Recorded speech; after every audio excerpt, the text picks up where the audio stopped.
The MacBook is a brand of Macintosh notebook computers designed by Apple that has been evolving for more than 20 years. The first MacBook was introduced in 2006 to replace the iBook and PowerBook lines. Since then, Apple has released different MacBook Pro and MacBook Air models, each with its own features and innovations. In this video, we'll take a look at the history of the MacBook, from its humble beginnings in the early aughts to the powerful machines they are today.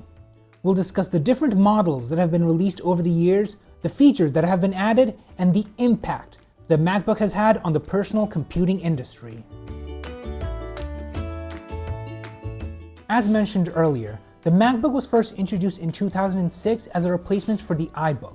It was the first Apple laptop to use Intel processors, and it quickly became one of the most popular laptops on the market.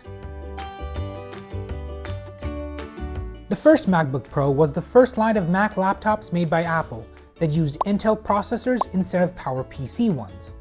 It was introduced in January 2006 and replaced the PowerBook G4 series. It had a 15.4-inch widescreen LCD display, a 1.67 GHz Intel Core Duo processor, 512 MB of RAM, an 80 GB hard drive, and a built-in iSight camera. It was aimed at the professional and high-end consumer market. After 2 years of launching the MacBook Pro, Apple triggered a storm in the tech industry by launching the first MacBook Air. It was introduced by Steve Jobs at the Macworld Conference and Expo on January 15, 2008.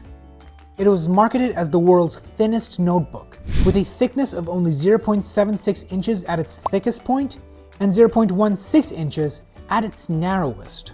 It had a 13.3-inch LED backlit display, a full-size keyboard, a multi-touch trackpad, an Intel Core 2 Duo processor, 2 GB of memory, an 80 GB hard drive, and built-in Wi-Fi and Bluetooth. It also featured a new MagSafe port that can be magnetically attached to the power cord to protect the MacBook Air from damage if it is accidentally tripped over. The MagSafe port has two pins, one for power and one for data. The power pin is used to provide power to the MacBook Air, and the data pin is used to communicate with the charger. After a long hiatus of 4 years, Apple finally revealed the MacBook Pro with Retina display. It had a 15.4-inch LED backlit display with IPS technology and a native resolution of 2560 by 1600 pixels, with support for millions of colors. This laptop was powered by a 2.3 GHz or 2.6 GHz Intel Core i7 processor with turbo boost of up to 3.6 GHz. It had 8 GB of onboard memory and 256, 512, or 768 GB flash storage options. It also had dual graphics processors, an NVIDIA GeForce GT 650M, and an integrated Intel HD Graphics 4000 that shared system memory. In addition to all of that, it had 2 Thunderbolt, 2 USB 3, an HDMI and a headphone port, an SDXC card slot, and a MagSafe 2 power port. The 2015 MacBook Pro was the thinnest MacBook released yet, measuring only 0.71 inches thick and weighing just 3.48 pounds. It had a Force Touch trackpad that sensed how much pressure you applied and gave haptic feedback. It also had improved battery life, faster Wi-Fi, and speakers. This MacBook Pro had a 15.4-inch Retina display with a resolution of 2880 by 1800 pixels. It was powered by a Core i7 processor, a slim and sturdy design, and a gorgeous Retina display that comes standard with Apple's professionally minded laptop. The 2016 MacBook gets another new feature in terms of accessibility. The MacBook Pro with Touch Bar, as it's called, introduced a new way to interact with your Mac through an OLED strip above the keyboard that's changed depending on what app you were using. In essence, this screen can show different buttons and icons depending on what you are doing on the laptop. For example, if you are watching a video, you can see buttons for play, pause, volume, etc. If you are writing an email, you can see buttons for emojis, formatting, etc. This screen also has a fingerprint scanner that lets you unlock the laptop and helps with online payment. The MacBook Pro with Touch Bar comes in 2 sizes, 13 inches and 15 inches. The bigger one has a better processor and graphics card than the smaller one. Fast forward to 2018, we get another rendition of the MacBook Air with Retina display. It featured a stunning 13.3-inch Retina display with over 4 million pixels, an 8th generation Intel Core i5 processor, up to 16 GB of memory, and up to 1.5 TB of SSD storage. It also had a Touch ID, 2 Thunderbolt 3 ports, and 3 color options: silver, space gray, and gold. The MacBook Air featured a 14nm Intel Core i5 processor with 2 independent cores on a single chip, a 4MB cache, 8GB of RAM, and 128 or 256GB of onboard flash storage, and an integrated Intel UHD Graphics 617 that shares the system memory. Apple announced its transition from Intel processors to its own custom-designed chips called Apple Silicon in 2020. The first MacBooks to feature these chips were the MacBook Air M1 and the MacBook Pro M1. These MacBooks with M1 chips offered faster performance, longer battery life, and better compatibility with iOS apps than their previous incarnations. The MacBook Air M1 has a 7-core GPU, whereas the MacBook Pro M1 features an 8-core GPU. However, that one extra core won't make a noticeable difference in real-world tests unless you're pushing the graphical horsepower to its limits, by playing games or running apps like Final Cut Pro. The MacBook Air M1 is thinner than the MacBook Pro M1 at its thickest point and weighs 0.2 pounds lighter than the MacBook Pro M1. It is also available in gold. In contrast, the MacBook Pro M1 has a thicker slab-like design with an 8-core GPU and active cooling. It also has a brighter display with up to 20 hours of battery life compared to up to 18 hours of battery life for the MacBook Air. At the end of the year 2021, we got our hands on the 14-inch and 16-inch variants of MacBook Pro with professional-focused M1 Pro chips. But there was something else this time. We got to see the first introduction of the M1 Max chip in all its glory. Spec-wise, the Max version was a significant upgrade. The MacBook Pro, powered by the M1 Max chip, has up to 10 CPU cores, 32 GPU cores, and 64 unified memory bands. This gives it a significant performance advantage over the M1 chip, which has up to 8 CPU cores, 16 GPU cores, and 32 unified memory bands.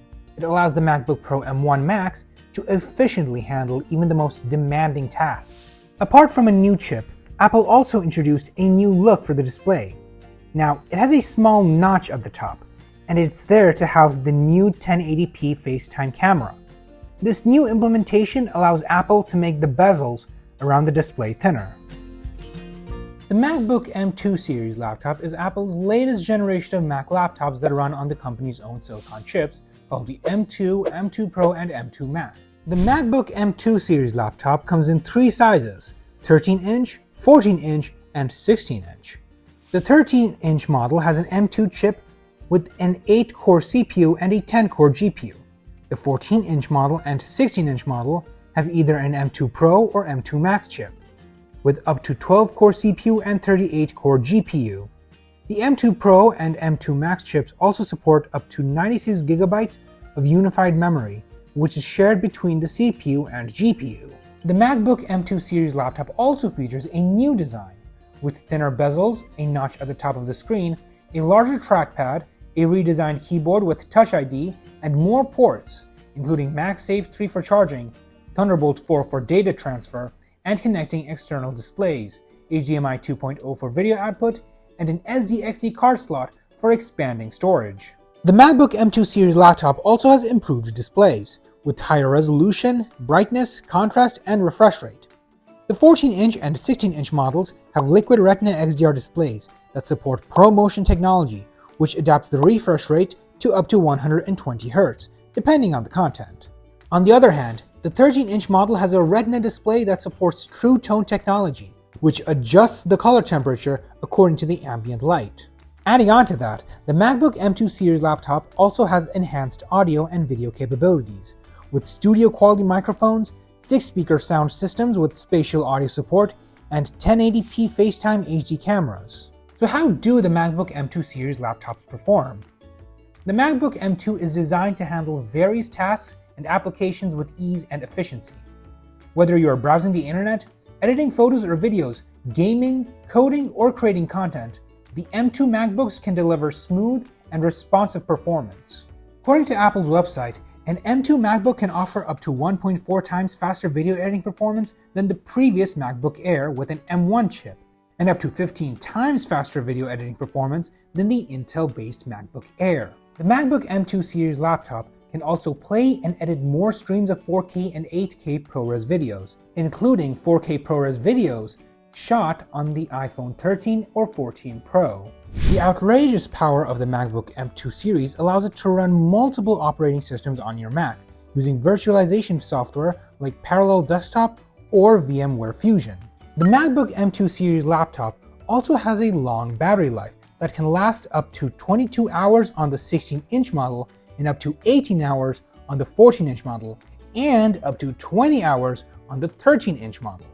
This means you can work or play all day without worrying about running out of juice. The M2 MacBooks are a great choice for anyone looking for a powerful, versatile, and reliable laptop that can handle various tasks and applications with ease and efficiency. Whether you're a student, a professional, a gamer, a coder, or a content creator, you can find an M2 MacBook that suits your needs and budget.